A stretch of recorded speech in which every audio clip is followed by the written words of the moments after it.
And now, here's Warren Marshall with the news. Good evening. First, here is the official weather forecast from the United States Weather Bureau at the Billings Airport. For Billings and vicinity, cloudy with light to moderate snow and northwesterly winds 25 to 35 miles per hour, causing near blizzard conditions at times early this evening. Snow ending late tonight or early tomorrow morning, decreasing cloudiness Tuesday afternoon. Colder tonight with a low of 18, continued quite cool tomorrow with a high of 30, low tomorrow night 12 above.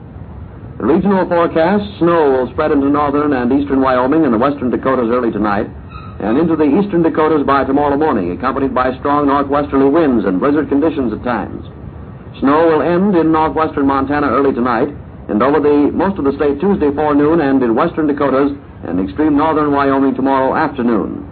Temperatures will fall to 15 to 25 above in North Dakota, 25 to 35 in South Dakota, 20 to 30 in Wyoming, and 15 to 25 in Montana tonight, except 5 to 15 in northeastern Montana. Tomorrow will be rather cold in most sections, with high temperatures ranging from 25 to 35 in South Dakota and Wyoming, and west of the Continental Divide in Montana, to 15 to 25 in North Dakota and northeastern Montana. On the local side of the news this evening, the Yellowstone Board of County Commissioners today signed the resolution creating the 5th township in Yellowstone County. The board action was taken following a hearing on a petition for the creation of a township submitted by Custer residents. Custer has been in the Warden Township, which Custer residents believe too large to adequately service the town of Custer. The board reported no protests were registered against the petition. Charles Emerson Body, famous Negro minister and lecturer, spoke this morning before the student body of Eastern Montana College of Education on human and race relations. Dr. Body emphasized the fact that in world terms the white race is in the minority, and that the shrinking of the world through improved methods of communication and transportation has forced man's attention to the necessity of believing in the theory of world brotherhood. Dr. Body will speak before the public tonight at the college auditorium at 8 p.m. His address will be directed to the subject of Christianity and freedom. The current lectures are included in the 1950 series of lectures at Eastern. 10 crew leaders of the Billings district of the Bureau of Census will attend crew leading training schools, the first to be at the Commercial Club from March 8th through March 11th, and the second to be at Eastern Montana College of Education from March 13th through March 15th. The schools will be under the technical advisorship of Mrs. Esther Cooper of this city. She will be assisted by William Long of Billings, irrigation technician. According to District Supervisor Thomas D. Kelly, these crew-leading training schools are being staged for all of the 40 Bureau of Census districts in the continental United States. The local chapter of the Order of Demolay was advised today by the Grand Council that Edwin H. Keith and Harry L. Fine of Billings, former Demolay members, have been awarded the Legion of Honor degree. Mr. Keith is treasurer of the Keith Auto Supply Company. Mr. Fine is western manager of the Beacon Falls Rubber Footwear. The Chevalier degree, which is awarded to active Demolay members for work in the local chapter, has been given to Dale Strait, Thomas Larson, Frederick Johnson, and Gilbert Reek. Every year, the Grand Council honors active and former Demolays throughout the nation on the basis of their service to mankind, work in a business or profession, or work in community welfare activities. The names are submitted by delegates attending the annual conference of the Grand Council. This year's conference was staged at Fort Worth, Texas. A murdered man whose body was found Saturday near the highway south of Toston still has not been identified this evening. Sheriff George Kickbush of Broadwater County says he is sending a package to the Federal Bureau of Investigation in Washington for examination by the FBI Scientific Crime Detection Laboratory. Items being sent in the package include the bullet taken from the man's head, his clothing, and his fingerprints. Governor John W. Bonner says a special fund to help rehabilitate wayward Montana girls has been set up through the generosity of a Midwest businessman. Mr. Bonner says the money was given to Mrs. Elizabeth Steed, director of the State Vocational School for Girls in Helena, by Charles Ward, president of a St. Paul, Minnesota firm. Ward gave Mrs. Steed $1,000 recently after her work to rehabilitate young girls came to his attention. Mrs. Steed established a Charles Ward Fund with the money. She says she will use it for 3 purposes. 1, to get her senior class graduated in June, to finance a business college education for 2 rehabilitated girls, and to obtain marriage annulments for some underage girls in her care. Governor Bonner says he is extremely gratified that Mrs. Steed's work has received national recognition from a man of Mr. Ward's stature. Well, cautiousness entered the New York stock market today, and prices drifted in a narrow range as the market closed. Settlement of the coal strike, of course, had been anticipated and discounted by the stock list last week, and there were no new incentives. The Dow Jones closing stock averages: industrials 204 and 88 hundredths, up 17 hundredths. Railroads 56 and 42 hundredths, off 18 hundredths. Utilities 42 and 90 hundredths, off 11 hundredths, and 65 stocks 74 and 44 hundredths, off 5 hundredths. Sales today totaled 1,470,000 shares against 1,510,000 shares traded last Friday. Wheat, corn, and soybean futures closed sharply higher in trading at Chicago. Oats and rye were irregular. Wheat was up 1 1/4 to 2 cents. Corn gained 1/8 to 1 cent. Oats were off 1/8 to up 1/4. Rye was off 1/2 to up 3/4, and soybeans were up 1/4 to 1 1/4. Wheat was higher, but other grains were irregular at outside markets. Well, on the national and international news scene this evening, this has been a crucial day in the murder trial of Dr. Herman Sander at Manchester, New Hampshire. His boyhood pal, who became an attorney general, hounded him for an answer to the question, why did he inject air into the veins of the woman cancer patient he is accused of slaying? Dr. Sander says his mind snapped. He believed the patient was already dead. It was just the appearance of her face and the remembrance of her long suffering that might have touched me off and made me do something that doesn't make sense, he said. I was obsessed to do it. But he insisted that he believed the patient was dead. And he said, the very fact that she was dead gave me assurance I could do her no harm. Under Finney's questioning, Sanders said he had given the patient larger than usual doses of drugs to ease her pain. Finney said, you knew overdoses might result in a fatality. Dr. Sanders said overdose is merely a relative term. But the prosecutor said they can be fatal. Is that right? That's right, Sander said, adding, but I didn't consider this an overdose. Sander testified calmly. People in the courtroom leaned forward to catch his testimony, and the jurors listened intently. Sander completed his testimony in just under 4 hours, and he finished up by saying he had no intention of doing harm at any time to his cancer patient. Then he stepped from the stand. Well, the first carloads of coal are rolling out of the minefields, and Mr. John L. Lewis is squaring his debts this evening. While the miners were on strike, CIO unions helped feed the hungry coal diggers and their families. The steel workers pitched in with $500,000. The auto workers showed up with food and other relief assistance. John L. didn't forget. His troubles over, Mr. Lewis moved quickly to the aid of the CIO auto workers who have been on strike for 8 weeks at Chrysler. Lewis offered the auto men a $1 million loan and called upon other great unions to help out too. The mine union chief intimated the auto workers and the UMW are allies in about the same battle. In the coal contract dispute just settled, he said, the UMW was opposed by allied financial interests associated in a major sense with the financial group that dominates the auto industry. But the biggest news around the fireside is that the coal is coming out of the mines this evening. Carloads of fuel already have been dug from the mines in West Virginia and Kentucky, and the jackpot haul is coming in tonight. Meanwhile, employment is up and unemployment is up. That sounds paradoxical, but the fact is the number of unemployed in February jumped to 4,684,000, the highest since August 1941. That's according to figures released by the Census Bureau today. At the same time, employment in February rose 6,000 above the January total. The striking coal miners were not taken into consideration. The reason the seemingly contradictory figures jibe is that the civilian labor force, everyone looking for a job, continued to rise and reached 60...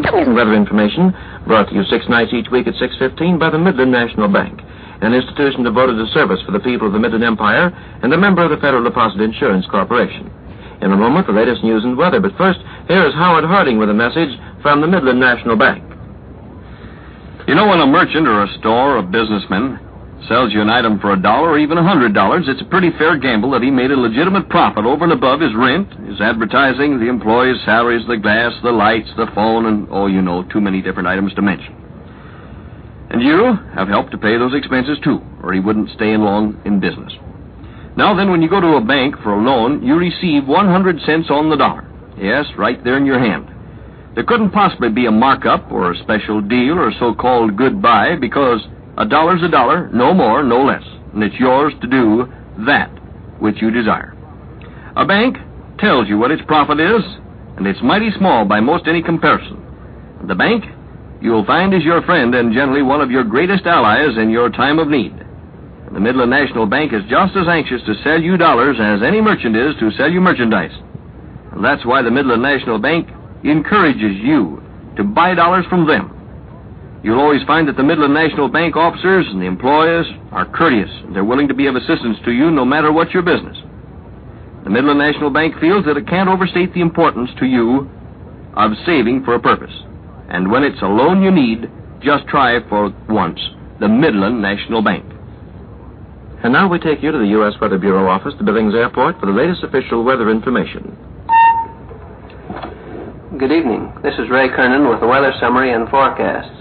Last night and today, a strong surge of Pacific air moved through Montana and into the western Dakotas and northern Wyoming, followed by colder air spreading in from the north. This storm, which was centered in southwestern Montana at this time yesterday evening, is now centered over the eastern Dakotas, and the strong winds with snow and blowing snow and near blizzard conditions are now spreading into the western Dakotas. Here in Billings, the snow is gradually decreasing, but blowing snow with 25 to 35 mile per hour northwesterly winds with near blizzard conditions at times will be continuing during the early part of the night, with the snow ending and the wind decreasing during the latter part of the night and cloudiness decreasing tomorrow afternoon. It will be colder tonight with the lowest temperature near 18 above. Tomorrow the high temperature will be near 30 and the lowest tomorrow night about 12 above. Flying conditions for the operation of light aircraft will not be favorable during the early part of tomorrow forenoon due to scattered snow showers and surface winds between 20 to 25 miles per hour. But during the afternoon, the clouds will be breaking and the surface winds will be decreasing for local operations. The highest wind here at the Billings Airport today occurred during the latter part of the forenoon when the wind reached northwesterly 47 miles per hour with gusts to 55 miles per hour. Most places east of the Continental Divide in Montana experienced gusty winds today between 35 and 45 miles per hour or higher, and near blizzard conditions. During the past 18 hours, some beneficial amounts of precipitation were reported over Montana. Here at the Billings Airport, we received 0.06 of an inch. Lewistown reported 0.18, Kalispell 57 Cutbank 7 Great Falls 76 Helena 32 Bozeman 28 and Havre 85 Our high temperature today was 46. Miles City reported 36, Sheridan 58, Livingston 35, and Cody 38. Here again is the forecast for Billings and vicinity. Cloudy, with light snow at times and blowing snow, with northwesterly winds 25 to 35 miles per hour, causing near blizzard conditions at times early tonight, with the snow ending late tonight and cloudiness decreasing tomorrow afternoon. It will be colder tonight with the lowest 18 and continued quite cold tomorrow with a high around 30. The low tomorrow night will be 12 above. That's all from the Weather Bureau for now. Here again is your announcer. Our next weather broadcast will be heard at 11 o'clock this evening. And now here's Howard Harding and the news. The big coal strike just ended has overshadowed the strike at plants of the Chrysler Motor Company. That strike is now 7 weeks old, and John L. Lewis has just come out with an offer of a $1 million loan to aid the CIO auto workers in the Chrysler strike. Lewis made the offer to the auto workers president, Walter Reuther, in a letter saying that the policy committee of the United Mine Workers had authorized it. Lewis said that the Mine Workers Union hopes that the other unions in the CIO and the FFL will extend similar aid. And Lewis's offer is seen as a response to the gift check for $500,000 which CIO President Philip Murray sent to the mine workers in their contract flight. In offering a loan of $1 million to the CIO Auto Union, John L. Lewis emphasized the current Chrysler strike, but he made it clear that the mine union authorized the loan for the overall auto union drive. Lewis mentioned only Chrysler by name, but he implied that the loan could be used to help defray expenses of the coming contract talks with General Motors. Meanwhile, the back-to-work parade of the nation's coal mines is picking up fast. One coal state after another reports that the miners are flocking back to their jobs. The back-to-work movement got off to a slow start this morning, with only about 30,000 miners on hand for the early shifts. A good many of the diggers waited until they got the official word from Mr. John L. Lewis at the traditional union meetings. Nearly all of the miners are expected to be digging coal again by nightfall. The railroads have paced the return to work in coal-allied industries. Coal-carrying roads have recalled thousands of furloughed employees, and the big steel firms are acting a bit more slowly. One steel firm says it will be 3 weeks before full production is resumed, and it will take at least a week to replenish the coal supplies. The coal miners in Wyoming and Utah reported back in the pits today, but in Montana and Colorado, the men aren't expected to be back to work before tomorrow. Miners in all 4 states seem to be very happy about the new contract signed by the United Mine Workers Union. And Wall Street reflected the end of the coal strike today with small gains on many leading stocks. At one point in today's trading, the demand for railroad and industrial shares lifted the general price level to its highest point in more than 3 years. Now that the coal strike has been settled, why, President Truman has decided to take another Florida vacation. The White House announced today that the president will leave Washington next Sunday morning for a 3-week stay in his favorite vacation spot, Key West, Florida. The president this time will make the trip by water aboard the presidential yacht Williamsburg. The yacht will tie up at the pier near the little White House in the Key West and will be used to provide accommodations for the overflow of the White House personnel. A report out of France says that the foreign ministers of the big 3 nations, Britain, France, and the United States, will meet in London next month.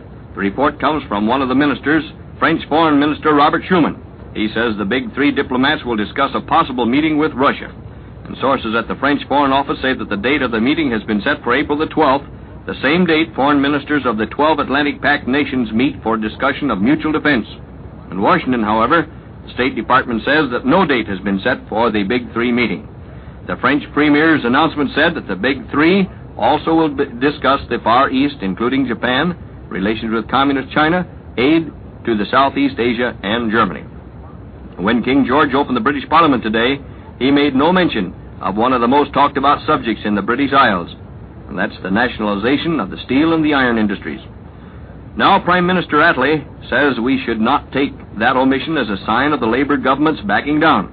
Attlee said that the Labourites have not the slightest intention of dropping the nationalization of steel and iron. Said he, the statute is on the statute books and our purpose is to give effect to the acts passed by Parliament. The nationalization law is slated to take effect the 1st of October with the actual takeover due in January. The Attlee statement was a challenge to Winston Churchill's Conservatives to fight out the issue of nationalization in spite of a Labour Party's shaky majority in Parliament. Britain's Prime Minister Attlee also had something to say of the talk about Britain's security services in connection with the case of scientist Klaus Fuchs.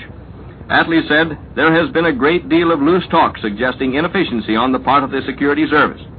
He said he takes full responsibility for the efficiency of the security service and entirely denied all charges. The British government today issued a white paper on defense. It discloses that Great Britain will add $56 million to her defense budget this year, but at the same time will reduce the personnel of her armed forces. The total British defense budget amounts to about $2 billion, and that compares rather feebly with the $3.5 billion President Truman has asked for this country. Latest returns from Sunday's election in Greece put a leftist party, the National Progressive Union, in the lead. The party holds more than 12,000 votes over the nearest conservative opposition. The heavy leftist vote in Greece is proving a surprise to politicians. Conservative opponents are saying that the parties of the left attracted considerable communist support, and the communists were outlawed in the Sunday election. The stock market gave up an early advance today and finished about even with previous levels. The initial rise, attributed to optimism over the resumption of the soft coal mining, had carried the average price level to its best in more than 3 years. Profit-taking chipped away the gains, however. Sales totaled 1,470,000 shares. In all, 1,113 issues were traded. Of these, 410 advanced, 401 declined, and 302 remained unchanged. The Associated Press 60 stock average was unchanged at 74.2. The bond market at New York was higher, and cotton futures at New York closed 50 cents a bale higher to 35 cents lower. At Chicago, wheat closed 1 1/4 to 2 cents higher. Corn was 1/8 to 1 cent higher. Oats were 1/8 to 1/4 higher. Rye was a half lower to 3/4 higher. Soybeans were 1/4 to 1 1/4 higher. And in the livestock market of Chicago, the hog prices were steady to 25 cents higher, with the top at $17.50, and cattle were steady to 50 cents higher, with the choice absent. The State Board of Examiners tomorrow will open bids for construction of the Montana Veterans and Pioneers Memorial Building. The building has been planned for several years, and there is now $725,000 available for construction, and it will be built in Helena. A Great Falls woman, Mrs. William Madison, is the new president of the Montana Augustana, a Lutheran Church Women's Missionary Society. She was elected at the annual meeting yesterday in Helena. It was held in conjunction with a planning conference for the Luther League summer camp. Other officers included Second Vice President Mrs. Ralph Lindquist of Great Falls. And for those of you who are driving, the Highway Department says that chains are needed on McDonald Pass near Helena and on some roads leading out of Butte. Highway 87 was plugged by drifts from Great Falls to Belt, where a 53-mile-per-hour gale roared in with snow and sleet early today. Some other roads are dangerously slippery in spots. A British decision to cut imports of American oil in order to save dollars seems to have backfired. The Economic Cooperation Administration, ECA, says it's cutting off aid for the British oil industry, and the aid for British oilmen will stay cut off. The ECA said that until that oil matter is ironed out to the American satisfaction. An ECA spokesman says that it's true that the British need to conserve dollars, but he said curtailment of oil imports is likely to harm world recovery. The Chinese nationalists are still sitting tight in the United Nations, and the Russians are still walking out. It happened again today. The executive board of the International Children's Emergency Fund convened. The nationalists showed up. So did the Russians. The Russians took one look at the nationalists, and then out they went, with their satellite delegations trailing behind them. And that's all of the news as of now. Bank credit is the best credit. Whether your credit needs are modest or involve large sums of money, bank credit is ideal for your purposes. The Midland National Bank has always been keenly interested in the credit and financial needs of this community, and its officers have a thorough knowledge of the whole subject. They'll give your problems and your needs the same understanding attention no matter what sums are involved. In a great many cases, they can make valuable suggestions that will assist you greatly. No matter what your financial problem is, stop in at the Midland Bank and discuss it with financial experts.